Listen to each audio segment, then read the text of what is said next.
Welcome back once again to the Imaginary Gallery. It is TJ, your lovely host. This evening's discussion is coming from the same book I referenced in the last few videos. Why does he do that? Inside the Minds of Angry and Controlling Men by Lundy Bancroft.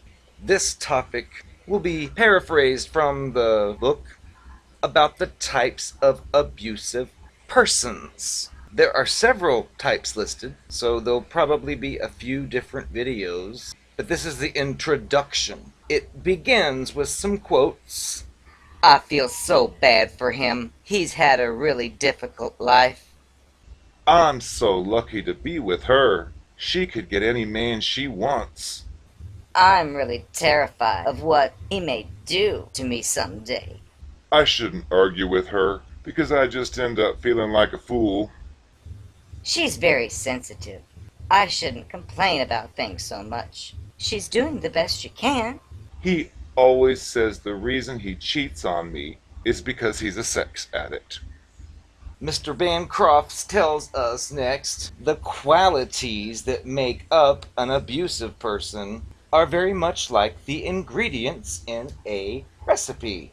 There are always certain basic ingredients, but the amounts of each of these vary greatly. One person may be so severely controlling that the partner can't make a move without checking in first for permission. Yet, strangely enough, this person's evil partner contributes substantially to housework or child care. Another abusive person may allow the partner to come and go as he or she pleases, and even accepts friendships with those of the other sex, but there will be hell to pay if she does not wait on him exactly as he wishes, or if she makes the mistake of requesting that he clean up his own mess. Still, other abusive people are less overtly controlling and entitled than either of these type of people, but mind-twisting in the severity of their manipulation tactics. The tactics, the attitudes of these abusive people can vary from country to country, ethnic group to ethnic group, from rich to poor. Mr. Bancroft goes through a listing of different types of cultures and abusive people and states basically, in a nutshell, that they're all different. But at the end of this, he states that abusive people select the pieces of turf that they wish to stake out, influenced in those choices by their particular culture or background. Each target who's involved with an abusive or controlling person has to deal with its unique blend of tactics and attitudes, its particular rhythm of good times and bad times, and its specific way of presenting itself to the outside world. Nobody should ever tell an abused person, "Oh, I know exactly what you're going through," because the experience of each target is different. Viewed from another angle, he tells us that abuse doesn't really vary that much. He states, in summary, one abusive person may use a little bit more of one particular ingredient than another person, or another person may use a little bit less of one particular ingredient but way more of another one. But the overall flavor of this mistreatment has core similarities, which are attacks on the target's sense of self-esteem, controlling behavior, undermining the partner's independence, disrespecting the partner. Each abused target has times of feeling like a riptide is dragging them under the sea as he or she struggles for air. Confusion has been a big part of the experience of almost every single one of the hundreds of abused ladies that Lundy's spoken with, whether because of the abusive person's manipulation, popularity, or simply the gigantic contrast between its professions of deep, undying love forever and its vicious psychological and or physical assaults. Every abused person finds him or herself fighting to make sense out of what's going on.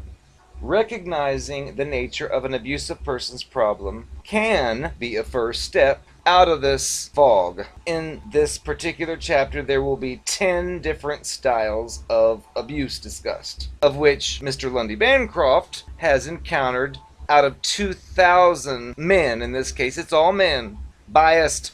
So he intends for you to listen or read these different types and to say eventually, that's him or her. There he is. On the other hand, he also states you might instead hear a little piece in one type and another little piece in another type, and actually several little pieces of several types. And so he's stating that in that case, think of these types of abusive people not as different people, but as varying faces of one particular person. Either way, the descriptions can help you put your finger on exactly what this monster partner is up to. The sections below describe each style of the person who abuses while it's being abusive.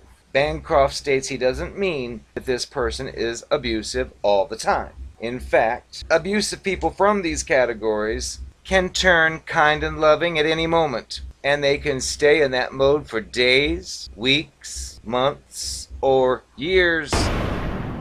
Now that we've gotten that little introduction out of the way, we'll start with the very first one of the 10, the demand man or woman. The demand person is highly entitled. This type of person expects the partner's life to revolve around making sure every single one of his or her needs is met, and gets angry and blaming if anything at all gets in the way. This type of abusive person becomes enraged if it is not catered to or happens to become inconvenienced, even in the most minuscule way. The partner of this kind of abusive person comes to feel that nothing he or she ever does will ever be good enough, and it feels impossible to make this type of partner happy. This type of abusive person is the kind who would frequently criticize the partner about things that it thinks he or she should have done or have done in a better way for it. Is every highly demanding partner an abusive person? Answer would be no. There are specific elements to this type of abusive style. Number one, this type of partner has a very small sense of give and take. This kind of person's demands for emotional support, caretaking, favors, sexual attention are way out of proportion with its contribution. It constantly feels that you owe something that it's done nothing to actually earn. Number two, this kind of abusive person exaggerates and overvalues its own contribution. If it was generous way back in 1998, you are probably still going to be hearing about that today as proof of how wonderfully it treats you and how ungrateful you are. This type of person seems to keep a mental list of any kinds of favors or kindnesses that it ever did and expects every single one to be paid back at a very heavy interest rate. This type of person thinks that you owe tremendous gratitude for meeting the ordinary responsibilities of daily life, when it does, but takes your contribution for granted. Number three would be when this type of creature does not get what he or she feels is due. Well, the partner ends up getting punished for letting it down. Number four, when this type of creature is generous or supportive, it's only because this type of person feels like being that way. When it's not in the mood to give anything, well, it simply does not. This kind of creature is positive or loving towards you when it feels the need to prove to itself or others that it's a good person, or when there is something that it's about to demand from you in return. Either way, doesn't matter. It's always about it, not you.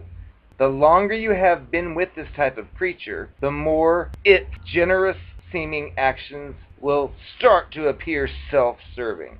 Number 5, if your needs ever are in conflict with it will become furious.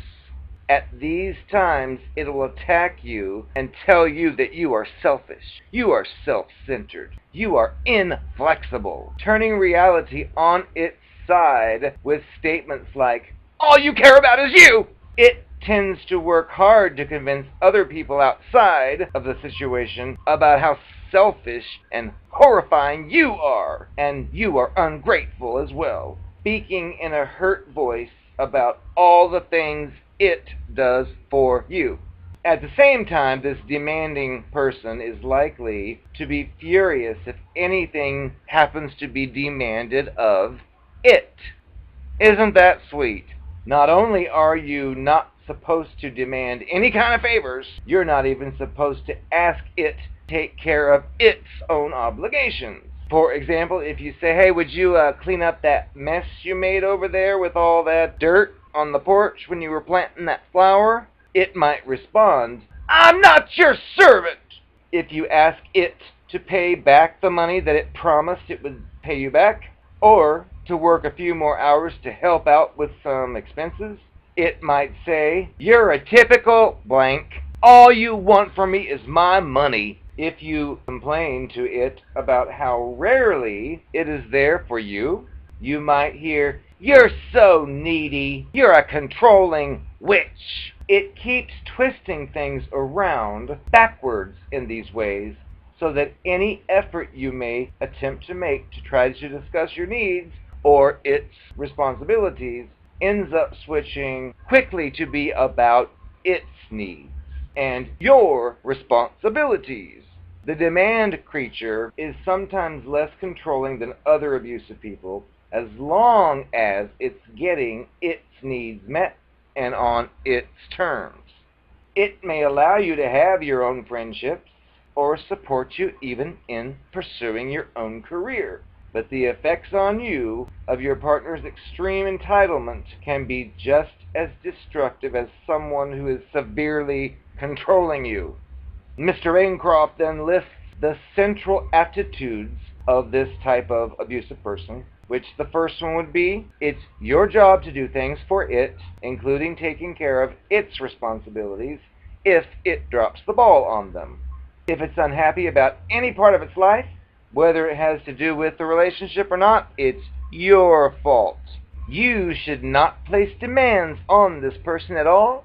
You should be grateful whatever it chooses to give you. It is above criticism. And finally, it says it's a very loving and giving partner. You're lucky to be with him.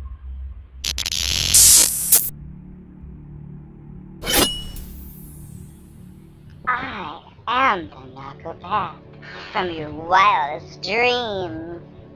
I know that we had the romance of your life. I was the one, and I convinced you that you were the one. You found my secrets out, and you dumped me. You found out about the football team and how I was with every last one of them, sometimes 3 at a time. And that just broke your heart now, didn't it?